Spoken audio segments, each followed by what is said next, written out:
আজও আকাশে মেঘ আছে, বৃষ্টি পড়ছে, বাতাসে ঠান্ডা আছে। মেঘে ঢাকা আকাশের নিচে লাল, নীল, হলুদ কত রঙের পতঙ্গ আজও আনন্দে ভাসছে। রাস্তার পাশের ভিজে যাওয়া বুনো জঙ্গলের ভেতর থেকে একটা অদ্ভুত বন্য গন্ধ আজও ভেসে আসছে। আকাশের গায়ে রামধনু আজও ঝুলছে।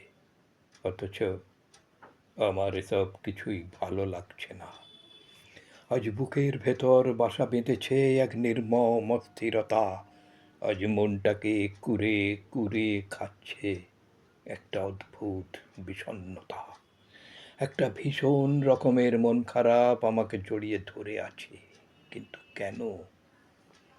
কেন আমার বুকের ভেতর এই অস্থিরতা? কিসের জন্য আজ আমার এই বিষণ্ণতা?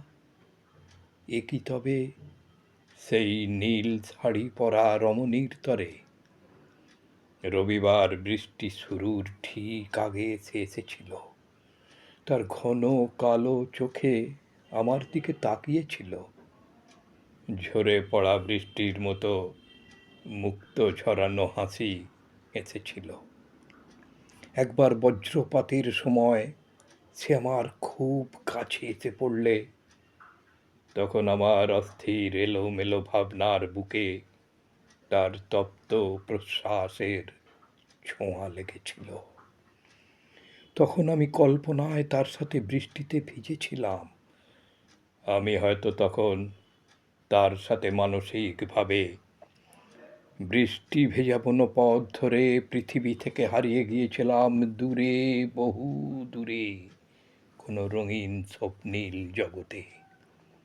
কিংবা আমি জ্ঞান হারিয়ে নিথর স্তব্ধ হয়ে গিয়েছিলাম। তাই তার ডাকে যখন ফিরে আসলাম পৃথিবীতে, দেখলাম সেই নীল শাড়ি পরা সুন্দরী তার হাতের আঙুল নাড়িয়ে ঘন কালো চোখের ভেতর থেকে শিহরণ জাগানো মাদকতা ছড়িয়ে চলে যাচ্ছে আমাকে বিদায় জানিয়ে অন্য কোথাও, হয়তো অন্য কারো কাছে। সেই তার কথা ভেবেই কি আজ আমার এই অস্থিরতা? তার কথা ভেবেই কি আজ আমার এই বিষণ্ণতা? তাই হয়তো আজ আমার কিছুই ভালো লাগছে না।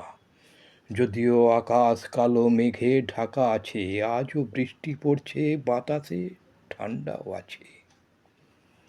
হাতে চায়ের ভাঁড়, আছে ভেজা মাটির গন্ধ, রঙিন পতঙ্গ, আছে সিগারেট জ্বলন্ত, সব আছে সেই রবিবারের মতো করেই, সব আছে। তবুও আমার আজ কিছুই ভালো লাগছে না।